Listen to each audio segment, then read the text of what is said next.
Hi, I'm Rich Baker from Rollin' and Riches, and this is Improv Breakdown. I've always been sort of a heart player that sort of like emotes and reacts, and like whatever you said right before me is like, oh, that's what I want to respond to, not my idea about what the scene should be. Yay! Like suggest I was like, Wow. Any different things? Yeah.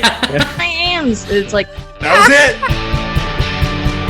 Welcome to the Improv Breakdown. My name is Rich Baker, and I'm very excited to be joined by Tina Jackson from San Antonio, the Bexar stage. She's an artistic director, run theaters, a teacher, an improviser, performer, so many things all that those you have things, done. really. You've done a lot of things, Tons of things. right? So let's talk about those things, I'd love to. right? At one point in your life, Tina, you were not an improviser, and then you became one. Tell me about that journey. I became an improviser almost accidentally. I would like to call myself a failed actor. You would like to call yourself that. Nice. Yeah, Good. no, I'd prefer that. Great. As a kid, I loved theater and musicals and stuff like that, and I really did a lot of like youth theater and stuff. And when I got to high school, I auditioned for school plays and stuff, and nobody would cast me. Fucking sucks. As a freshman in high school to feel very, ugh. Yeah. But there was this improv class that you could audition for. Oh. A class at school. Wow. Okay. And I auditioned for that at the end of my freshman year, and literally every single person who auditioned for it made it, so did it. So thank you, theater. But really, one of the things that I think really impeded me as an actor was that like I could either memorize lines or be emotive.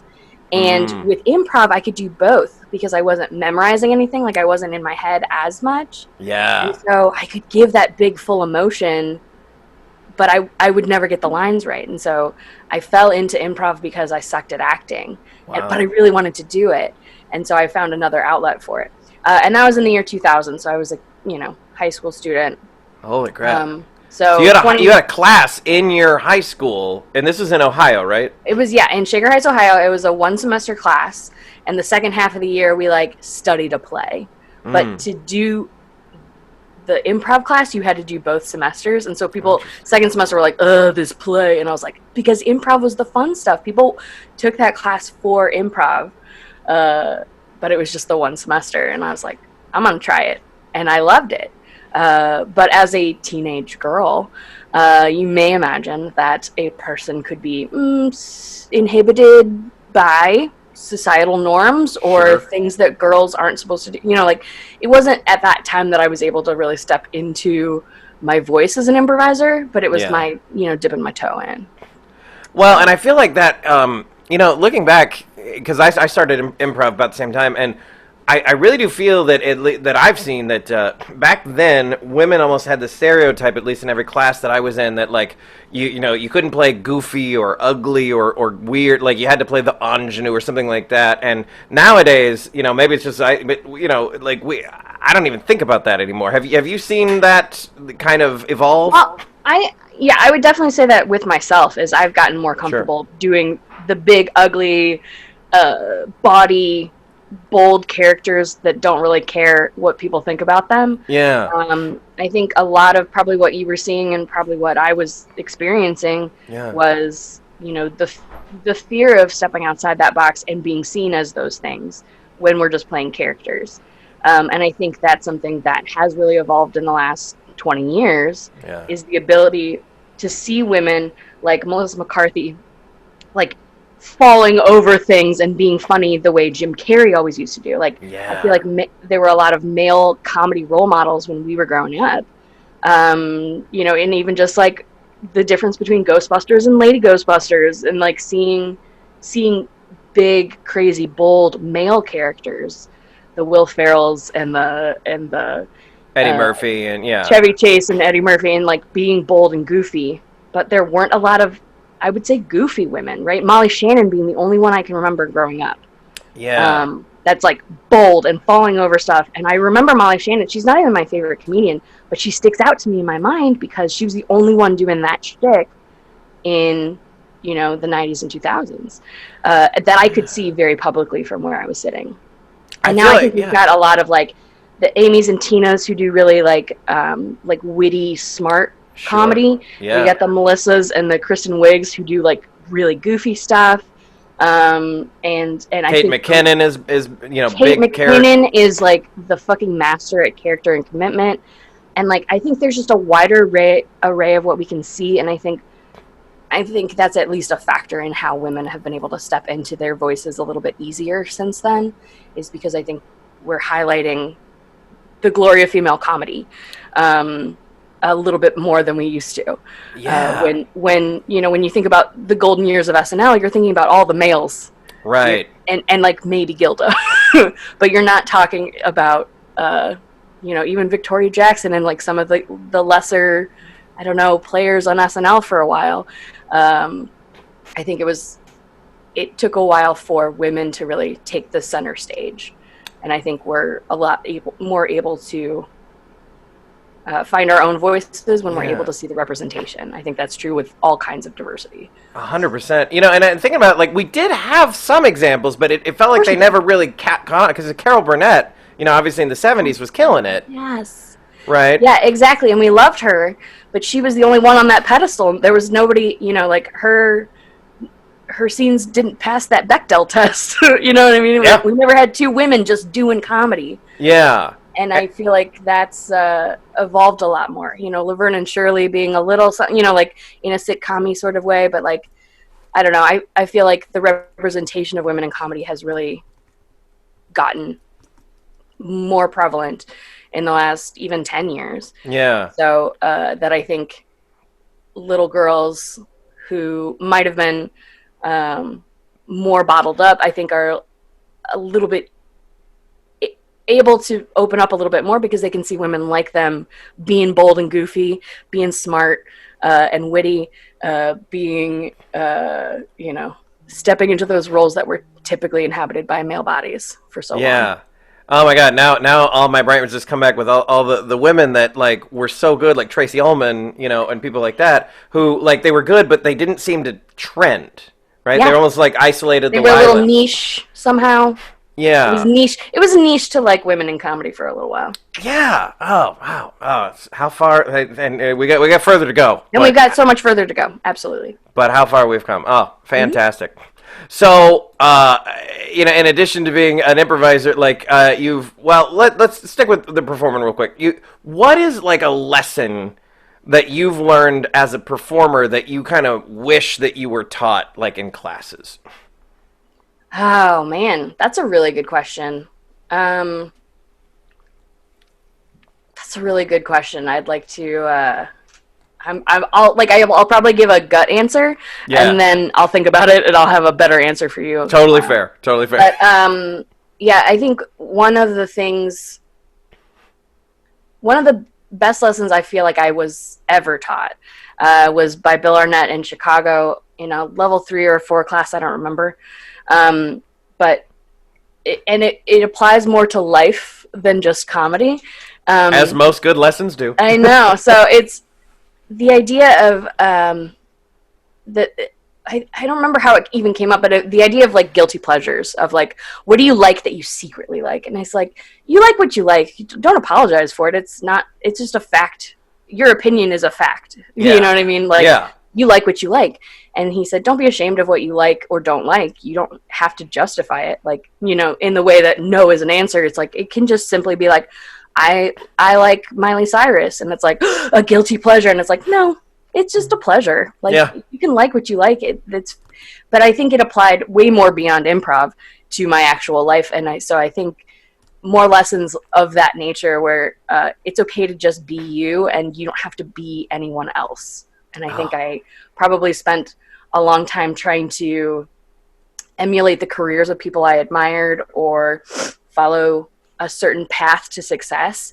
And where I have actually found the most success in my life and my career has been when I've deviated from the path and done the thing that felt untested, but like the right thing for me to do at that time. And I think, it would have been nice to have somebody tell me that there is no path to this. Oh my God, right?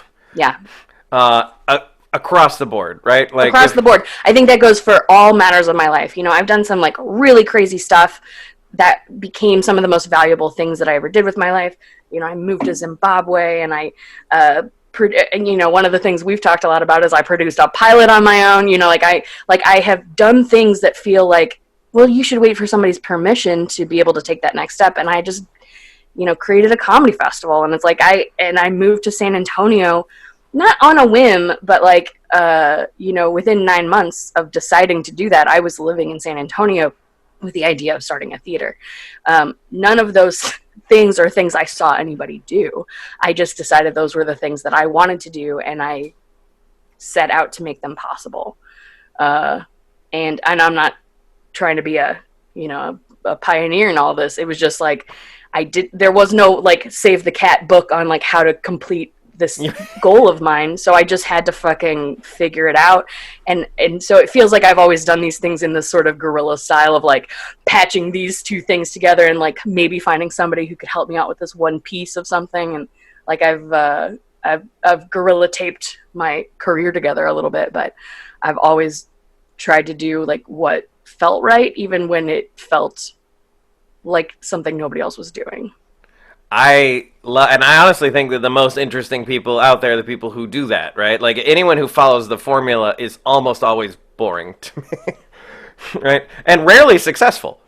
Yeah, I think it's hard to succeed on somebody else's timeline. Yeah. If it's convenient for somebody else, is it really what you need to be doing? Yeah. Kind of. I'm not judging anybody else's journey. Sure. But it's never been something I feel like I used to wait for people to cast me in something or discover me. Yeah. And instead of waiting to be discovered, I was like, you know what? I'm going to make myself seen. I'm going to do this thing in the meantime until somebody discovers me and makes me famous, because I know I've got it or whatever. And it's like, at this point, I've given up on the idea of being famous. I'm not even super interested in it. Granted, if somebody wants to fucking hand me a contract, I'm there, but it's not something I'm pursuing anymore. Yeah. So at this point, I'm doing the stuff I would have been doing in between to make myself happy until I was discovered. And now that's my main goal, is just to do the thing that makes me happy. Yes. Oh my God, you're an inspiration. Okay, here's one for you. What is something about improv? What's a lesson or a truth or belief that you used to have in improv that you realized that you no longer believe? Okay. Man, these are good questions. Something I used to believe that I no longer believe. That there's a right way to do it. Yeah.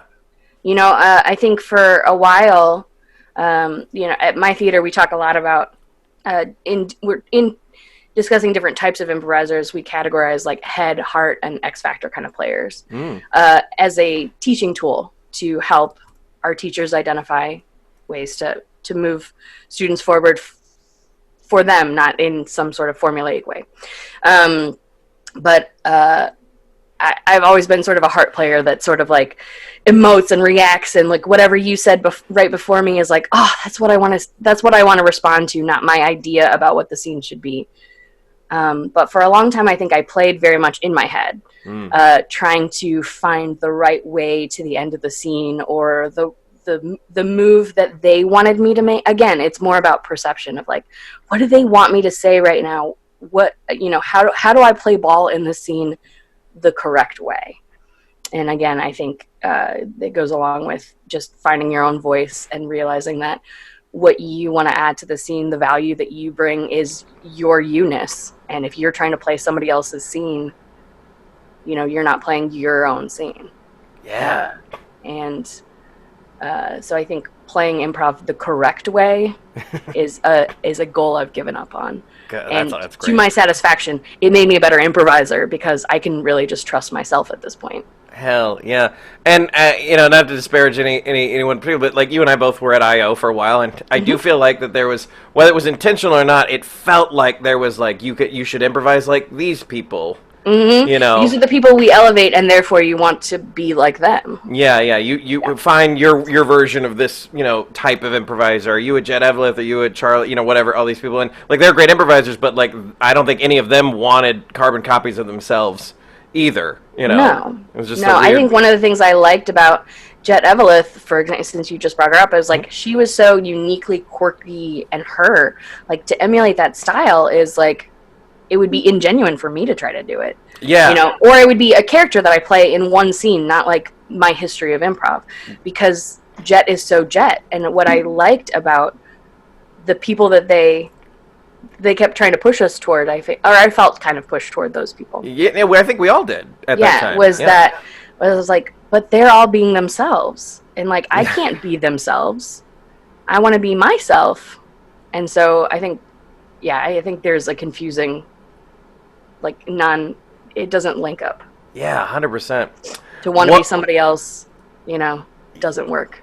Yeah, and like and not just individuals, but teams, right? It's like no other team will be like this team, even though they get a lot of stage time. So it's like make your team your own thing. And honestly, that's where most of the people succeeded, even in the IO model. It should be, yeah. Yeah. What is something about improv that just annoys you? You're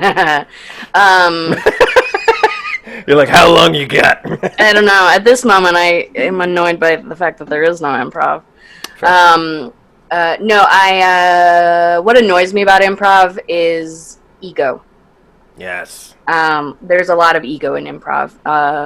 One of the things that's a huge blessing about being in a small community like San Antonio right now, we're building up the community, and it's very small and pretty insular right now, which is not the end goal, you know, but we're 3 years old, is that ego is small because everybody has something to learn. Everybody understands that they're at the beginning of this journey. If they want to stay with this, that there is still a lot to learn. But one of the things that used to drive me batshit in Chicago or other larger scenes are the people who don't have anything to learn. And nobody has nothing to learn. You know, the people who would sit at the bar at I.O. and critique shows with sideline comments throughout the whole thing and sip on their, you know, well whiskey and be better than everyone. Right? Yeah. Are you? I don't know.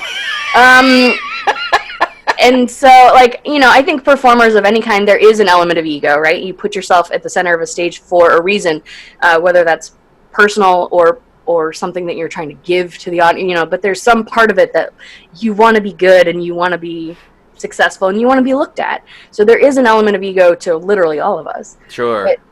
But the overinflated ego, there are, in any community, you'll find those egos. And it's funny to me, even in the small community of San Antonio, where those egos really flare. When I, as an artistic director, say, no, I don't think we're going to put that up this month. And somebody like, how dare you? And I was like, well, I sort of know a little bit about something. And I have every right as a business owner to say no to it. You know what I mean? Like, I'm well within my rights, but it's fine. I mean, you can challenge me, but like, my ego is secure enough that I'm not going to be bullied by you. Yeah, right. So I think ego is a thing that permeates through a lot of what else would maybe bother me about improv is like, I think comes from the core of ego, or making yourself look good instead of making your scene partner look good or making your team look good. Like those sort of selfish moves on stage where you're like, I get it. You're amazing. You're very funny. You know? Yeah, you're very, very funny. You're very good, sweetheart. Sit down, please. Honestly, they should let you teach all the classes. So I love that you use the word teach there, because that segues perfectly. At one point, you weren't an improv teacher. Yeah. And then at some point, you became one. Tell me about that journey. Well, this is a good one. Here we go. So I opened a theater in 2017 in San Antonio, Texas. And that's when I started teaching classes. Nice.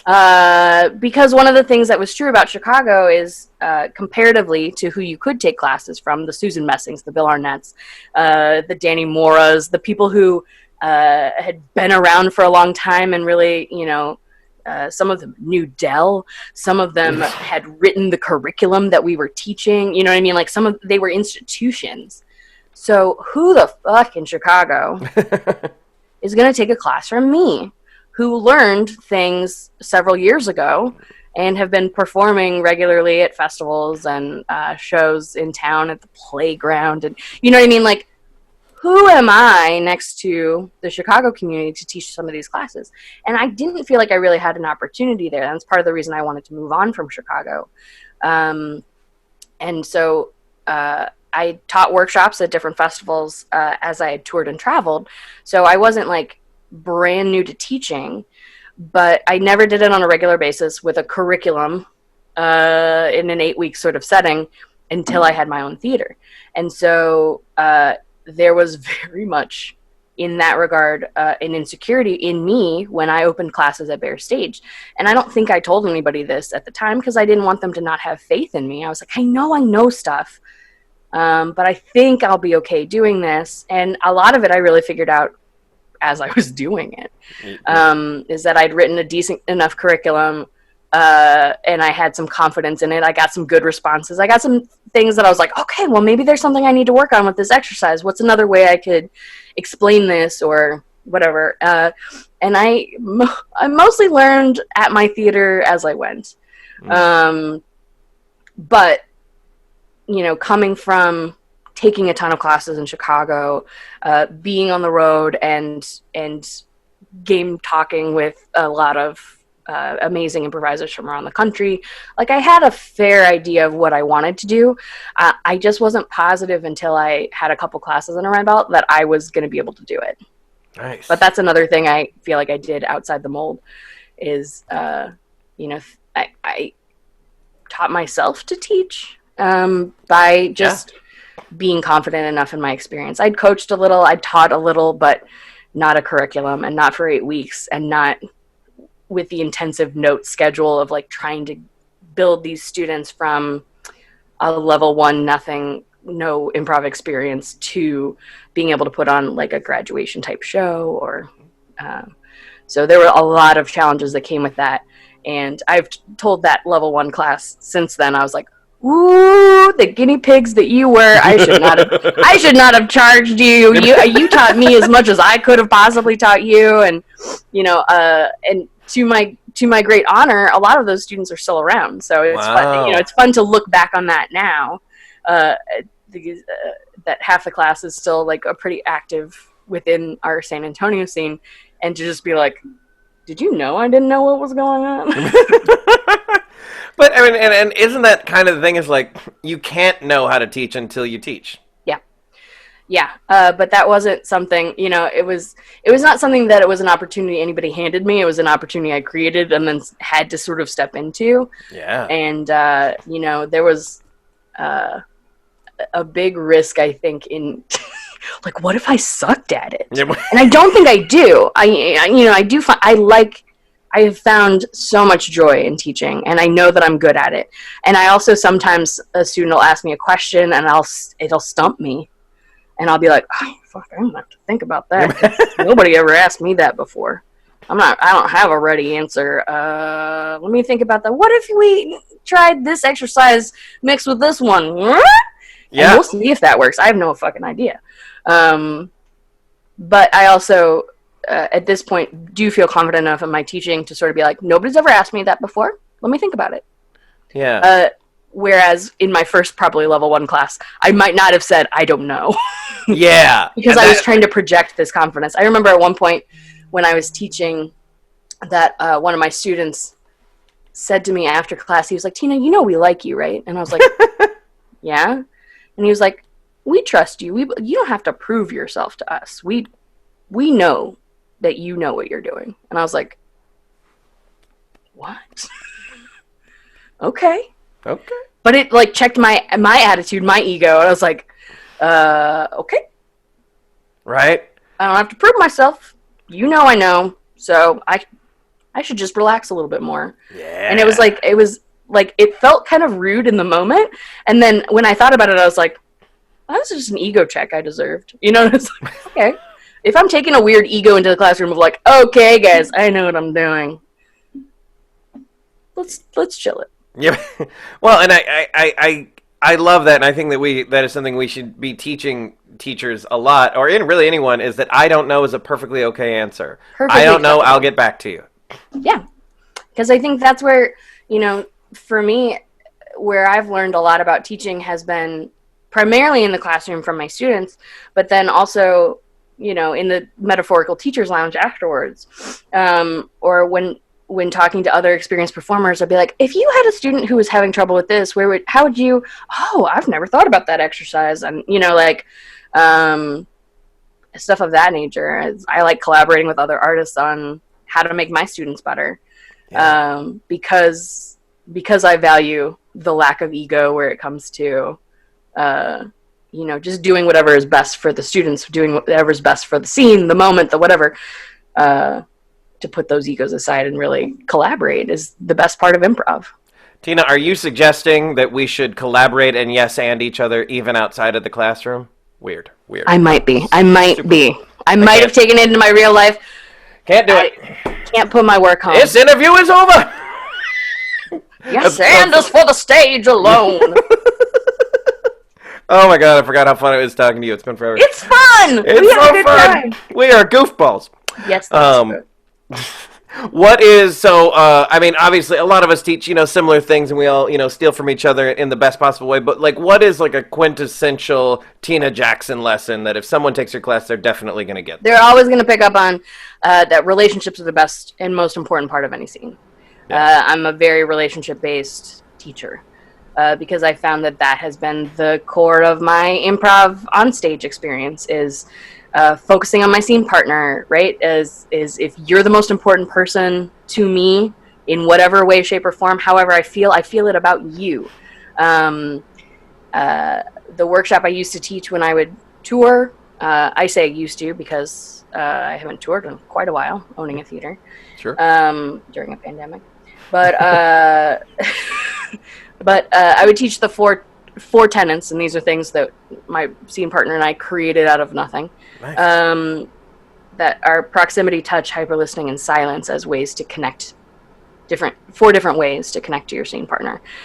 Just to give it a metric that you can sink your teeth into and work on skill set wise. Yes. So we created the four tenets, and that's the workshop that I taught for years before I owned a theater. And so I think it's a benchmark of my performance, and so it's what I feel the very most genuine teaching is because it works for me every time. If one of these four things doesn't work, that scene is so irreparably broken it can't come back anyway. So one more time, just a little slower. It was proximity, touch, hyper listening, and silence. Okay. So proximity is physically how far or close you are to someone in any given moment in the scene. Mm-hmm. Proximity and touch are very related. Whether you're close to them or far away, but that also is emotionally. If you're standing really close, but you feel really far away, embracing that. Touch, how you touch or don't touch, how you react to touch. Hyper listening is, I also call 8th grade girl listening. Rich, if you've never been an 8th grade girl, they're very sensitive. Tell me. I might have been. Rich, they're very sensitive, young women, but they listen harder than anyone. Okay. Because everything is the most important thing that's ever happened to them. They're very dramatic, very sensitive. And so listening to something and hearing something the way it's said, not just the words that are used. Yeah. Subtext. Implying tone and subtext and that kind of thing. And taking something that your scene partner said and twisting it in some way, interpreting it in a way that's like, you said what? You know what I mean? It calls them on that. It keeps you in the moment because it's very reactive on something they said or did or expressed. And then silence. Is there silence? Is it comfortable? Is it uncomfortable?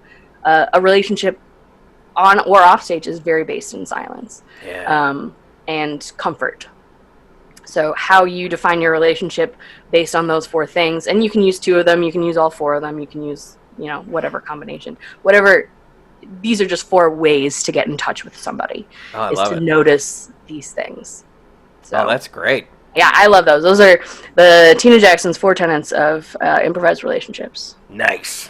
Yeah, and I love that you talk about silence. I think my students get sick of me saying this, but there's a famous quote that I think is accurate that I say that B.B. King said that the rests are just as important as the notes, in music. Love it. Perfect, yeah. And, that's what I talk about, silence in a scene isn't bad. It's just another note in the scene, Yeah, I mean, think about think about the people you're closest to. Are you always talking to them?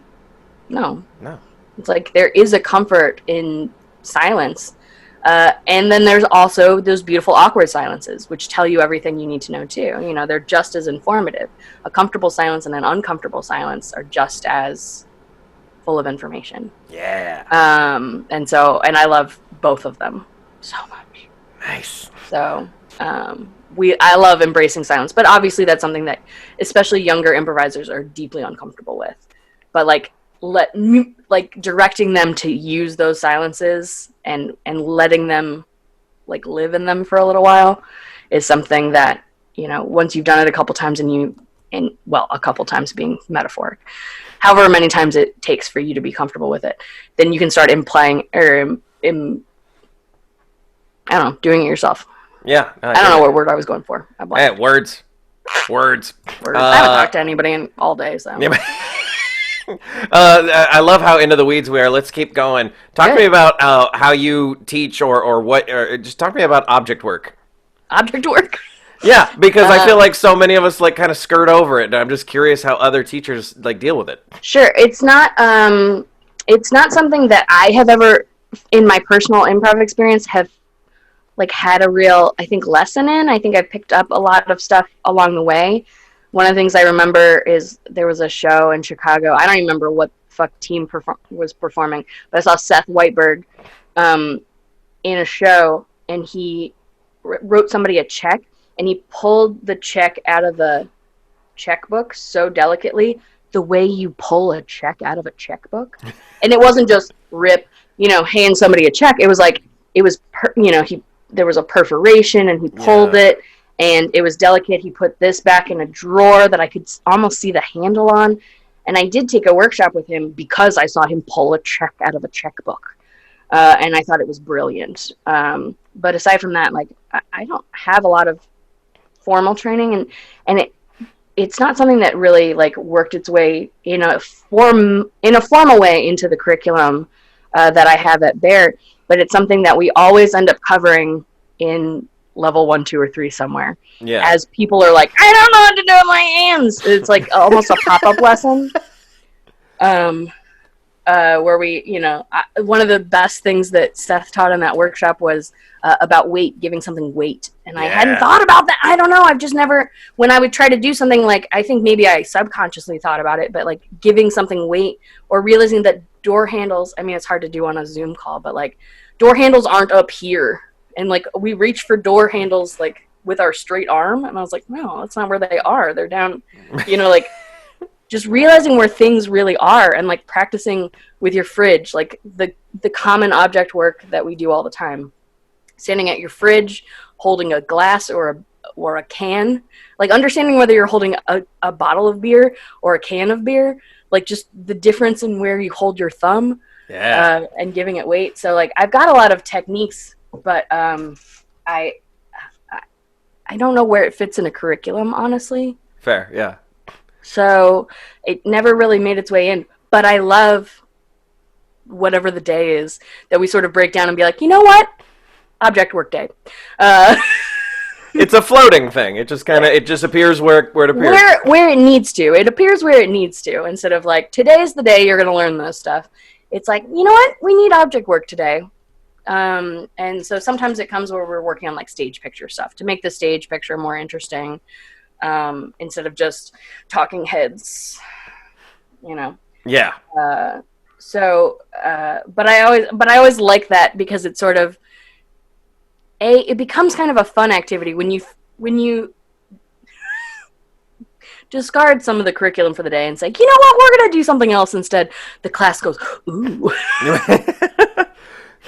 And then we build a room together, and I make them all interact with stuff, and like it becomes like a escape room or something that they're just like, ooh, I got to fiddle with these things. I want to take this thing off the wall. And I don't know, there's something fun about it not being planned. Yeah. That they get to really enjoy. And then I give them, usually a homework assignment to go home and figure out where their fucking doorknob is. There you go. Where's your fucking doorknob? Tell me your doorknob. Is it one of these doorknobs? Is it one of these doorknobs? Is it like a push door? Is like, tell me where your doorknob is. It feels like the name of like an improv pamphlet. Tell me where your doorknob is. Yeah, and it's like just slide it across the table, be like, all right, I'll see you next week. I love it. What do you think makes for a good improv instructor? Empathy. Understanding that this stuff is not easy. You know, one of my teachers said in a class once, and I wrote it in my notebook because I love the way he said it, was improv is a cocktail of vulnerabilities. Ooh, I know, I love that. Yeah. He's not even a drinker, but he said this beautiful thing. Improv is a cocktail of vulnerabilities. You know, even just getting up on stage with no script and no idea of what the audience is going to yell as a suggestion, no idea who's going to be in what scene, what's going to happen, what you might be asked to do. Like, that's vulnerable as fuck. And I think, you know, when we've done this for so long, you and I, you know, people at our level of experience or whatever, I think we start forgetting, if we're not teaching, I think we start forgetting how hard it was to start. Sure. And I think compassion and empathy for different kinds of students at different places in their lives as they decide and put money toward, this is a thing I want to invest in for my life, you know, that they should be rewarded for that. I mean, like, they're commended for stepping into something that is this vulnerable and that they arguably have no experience in. And so I think first and foremost, compassion and empathy for the students makes a good improv teacher. I can walk anybody through a curriculum, but I'm looking for people who are going to be compassionate and engaging with the students, somebody who's going to connect with them and make them not just feel like this is their teacher, but this is somebody this is a big brother, big sister kind of thing, like help build the community that we want to provide. Yeah, like a mentorship kind of thing. Mm-hmm. Yeah, exactly. That this is the first face that you'll see on a regular basis in this improv community as you acclimate and start seeing shows and doing shows. Like, you've got to be the kind of person that they want to see more from, right? So I want you to be a good performer because I want them to see you showing them their lessons on stage. Yeah. But being a good performer is not the most important thing for me. It's being a compassionate person who's going to put work and energy into how they teach and really want to do it well. That this isn't just a job, that this is something that they're excited about doing and sharing. And that, you know, that if students are having problems with things, that they will, again, the ego thing, that they'll have the confidence as a teacher to say, hey, something's not working with this student. What would you do, Tina? Or whatever. Makes for better teachers because they're willing to get help. They're willing to understand that they don't necessarily know everything. I do it too. When I'm like, man, I'm really stumped on something, and I'll take it to the rest of my teachers. And then, you know, one of them will say like, oh, I had a problem with a student doing something like that, and we tried this exercise with this little tweak to it. I wonder if that would help. And I'll be like, oh, well, this is a pretty smart idea. I guess I, you know, could try that or whatever, or have a conversation or whatever it's going to be. But the idea of doing what's best for the student, not what, and that goes, you know, the object work lesson too. What the students need today is an object work lesson. Let's give it to them. Yeah. You know, we have a curriculum. There are things we want to cover. If we don't cover it today, I'd like to cover it next week. Let's figure out how to do that. But if you need to take today to cover a little bit something else, like from my perspective, that's what the students need. So I'm glad that you provided it for them. We can talk about it later. But, you know, I trust your opinion and the ability to make that pivot if that's necessary. Nice.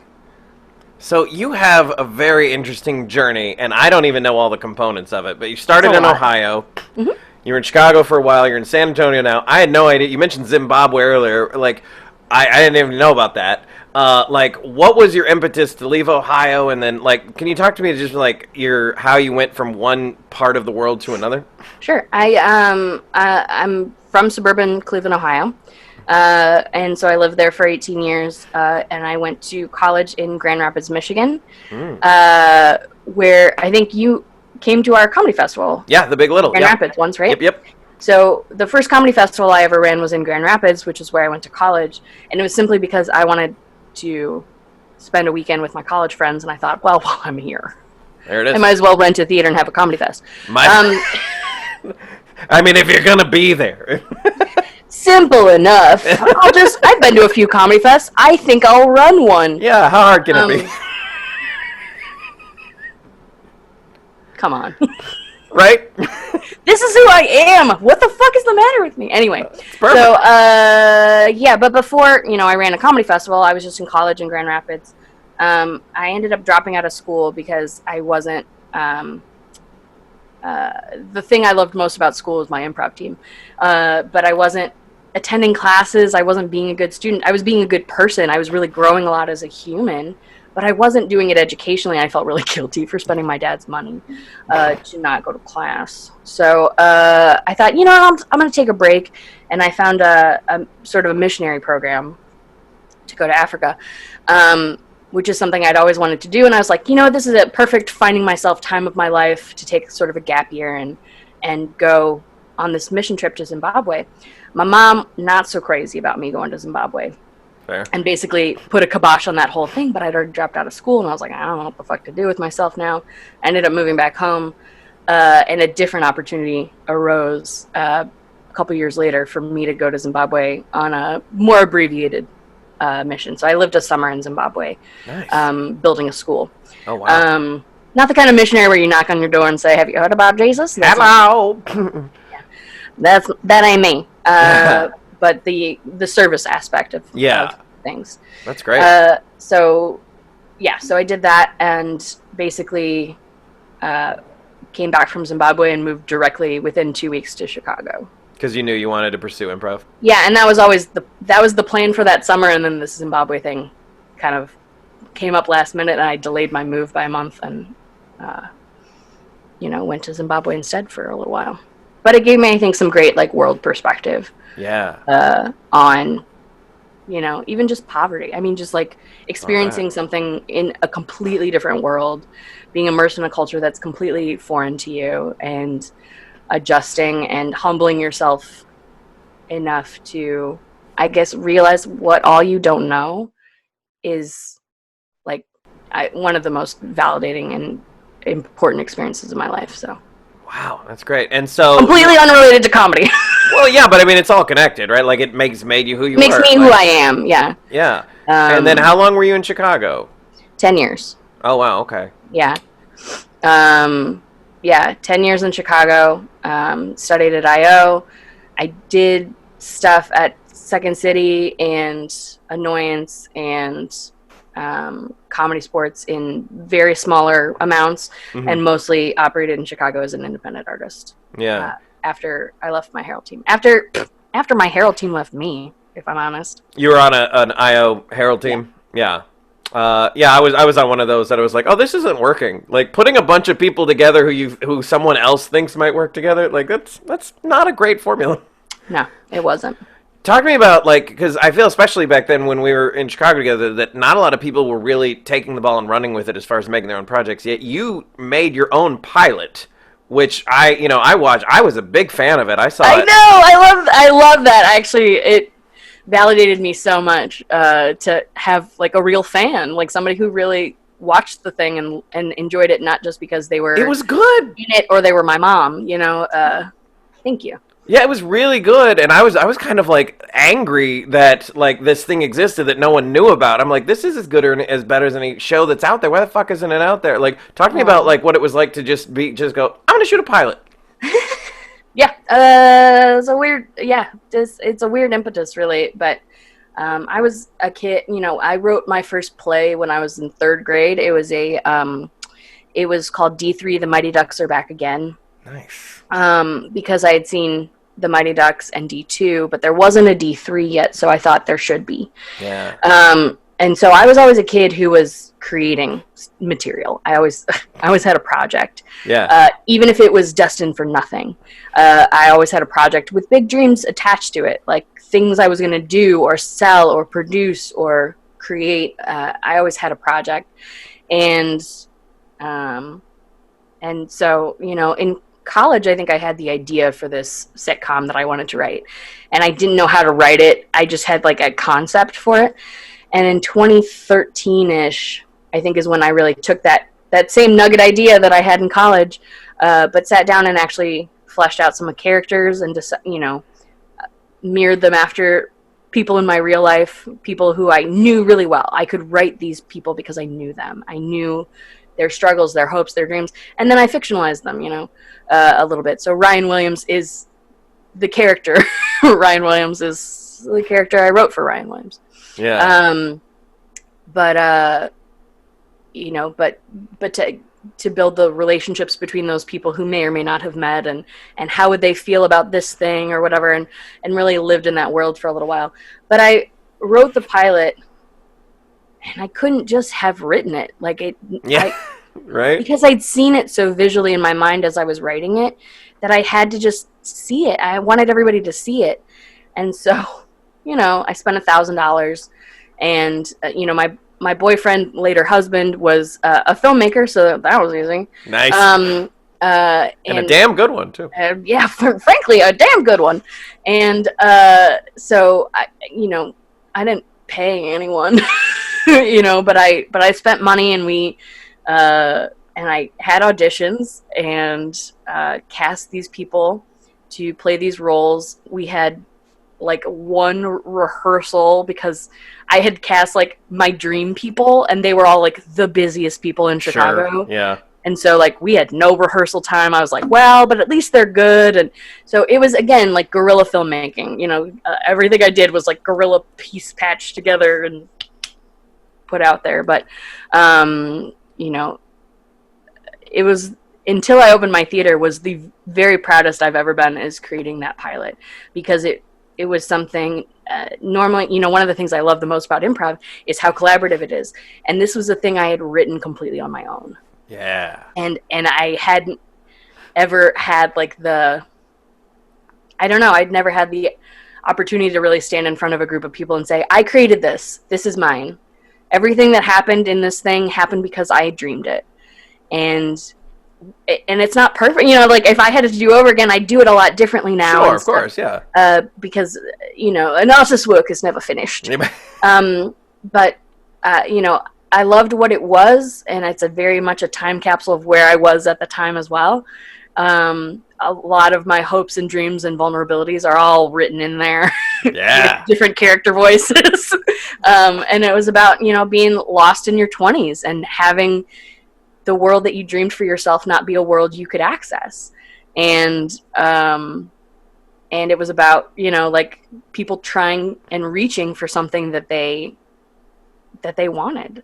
Yeah. So it was very much about me in these 8 different bodies, all talking about this. I honestly think almost all good written work is really the writers, putting and that's out there. a thing I was talking about recently regarding improv, is like every character is a reflection of you. Yeah. Whether it's whether it looks like you or sounds like you, it's all through the lens of your mouth. Your brain created this.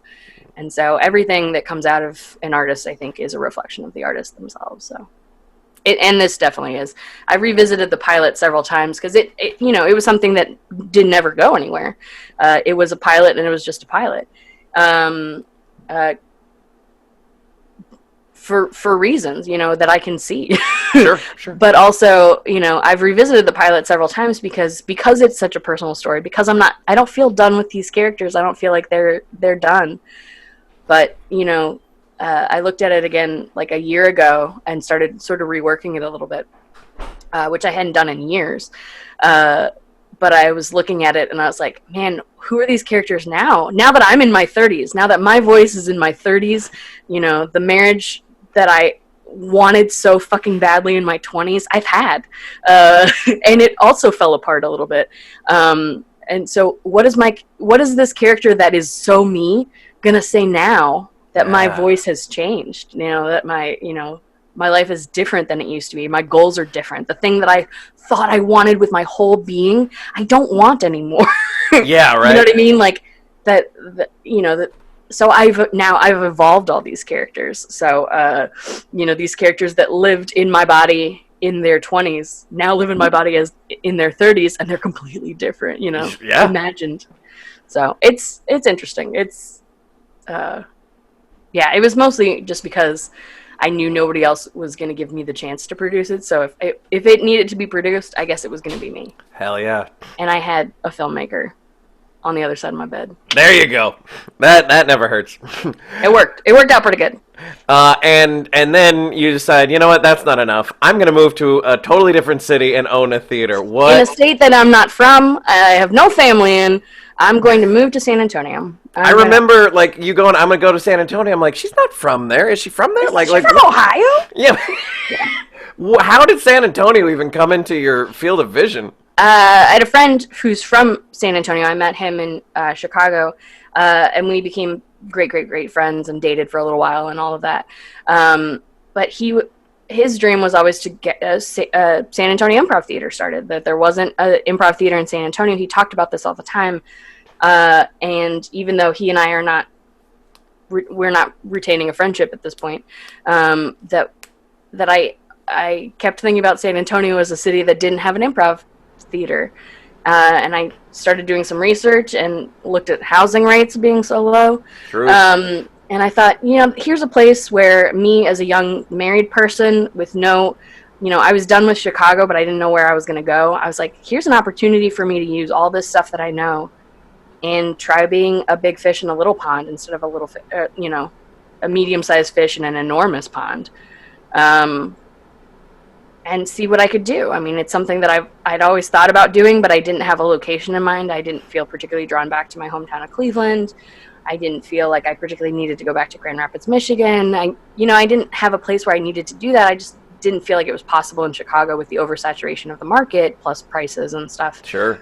So I thought going somewhere where I could be happy and establishing a camp there, establishing a theater. And San Antonio was as good as anywhere. Yeah. To me at that point. So. And it's so funny because, improv was barely existed outside of the major three cities, in the 90s. And then now almost every city, at least in the U.S., has something. Mm-hmm. But, you caught San Antonio when it was here's this major metropolitan area that needs something. You filled the niche. Seventh largest city in the United States, and they didn't have a long-form theater. They had a comedy sports, but at the time... It was a very small organization, and their website was such that I didn't even know if they had classes. I couldn't tell from just the internet whether what they were doing there besides having classes, or besides having shows twice a week. So I couldn't figure out what comedy sports was doing over there, which I learned a lot better, obviously, once I got here. But sure. But it seemed like there was a big fat opening for somebody like me to come in and say, here's something you probably haven't tried, and let me show you how fucking great it is. And, it's daunting. I think there's something really cool about going to a place where there's kind of a blank canvas for you, and there's something just so intimidating. I bet. Yeah. I'm not positive I would do it again if given the opportunity, because it was hard. There was nothing easy about it. When there's when there's very little improv community to speak of, it's very hard to grow a thing from nothing. It was small. Yeah. But it happened. It just happened on a timetable that was difficult, so growing the improv community has been the very most rewarding part of running a theater to me. Great. Is because I saw where it started and I know where it is now, and it's enormously different. And I know that there's a lot of what's happening down here that's because of me, and even the stuff that's not because of me, sometimes it's because I high-fived somebody and empowered them to do something, and they took something and ran with it. And it's like I know what I'm doing, and I'm definitely the person in town who has the most improv experience, but but I'm not perfect either. And I'm not, this is not a cult of personality that I'm trying to run. So yeah, improv has enough of those. Honestly, please. Right.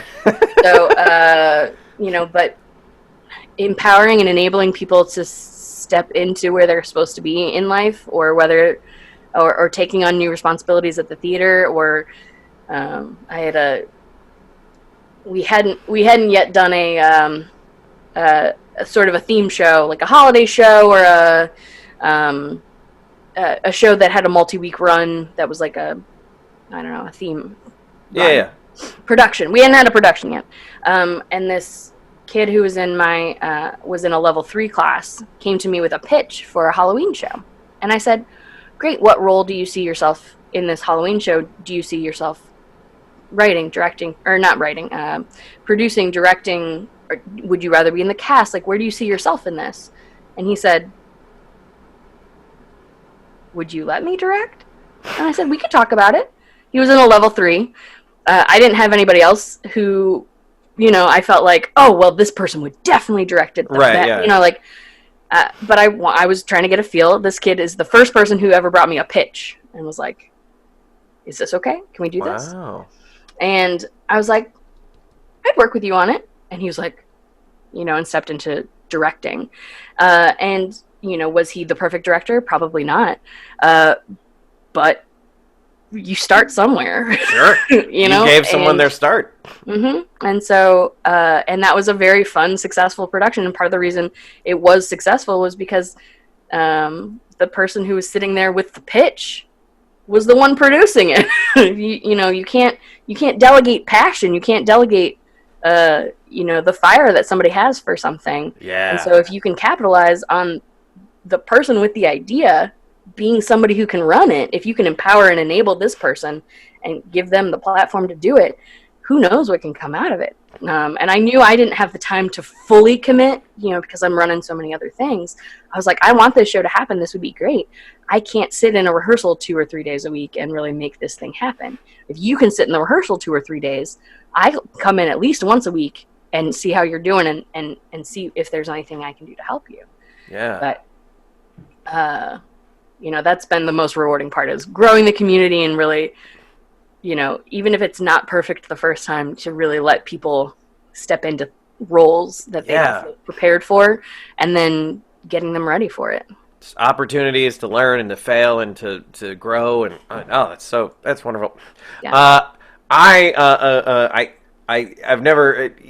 Did you pronounce it? Is it Bear Theater? It's Bear Stage, yeah. Bear Stage. Yeah. Okay. So Bear County is the county that San Antonio sits in. And it comes from General Behar. Okay. So it's the colloquialization becomes Bear. Gotcha. So Bear people in County, San Antonio know how to pronounce your theater. People in San Antonio know how to pronounce it. People anywhere outside of San Antonio say Bexar. Yeah. My dad still struggles with it. It's totally fair. I completely understand it. One of the reasons for Bear Stage was, to give it a local anchor, right? Yeah. Bear Stage feels very familiar to San Antonio. We have a bear as a logo, nice. Bear the animal. But then the idea of, an improv stage being Bare. Yeah. Starting with a bear stage, I think really the triple entendre really helped me. That's great. Love the name. So, plugs, where do you want to send people? Where can they find you? I know you have a show, you have your theater website. Tell us everything. Yeah, for sure. On Facebook and Instagram, you can find BEXAR, STAGE is the name of the theater. If you're in San Antonio or visiting San Antonio during a non-pandemic time, we've got shows 3 nights a week, Thursday, Friday, Saturday. Nice. We've got classes. We've got, all the good theater stuff. Right now, obviously, the theater is struggling. We're on the struggle bus, pandemic struggle bus. So if you go to www.bearstage.com, BEXAR, there's a donate button right on our homepage. And if you have the ability to do that, that's great. If you can do that to your local improv theater, I'd prefer that. Just like every theater is struggling, to help your local improv theater wherever you are. Yeah, that's great. Tina, thank you so much. This has been fantastic. You were super good to talk to you, Rich. So wonderful to talk to you. Thanks so much. Thank you.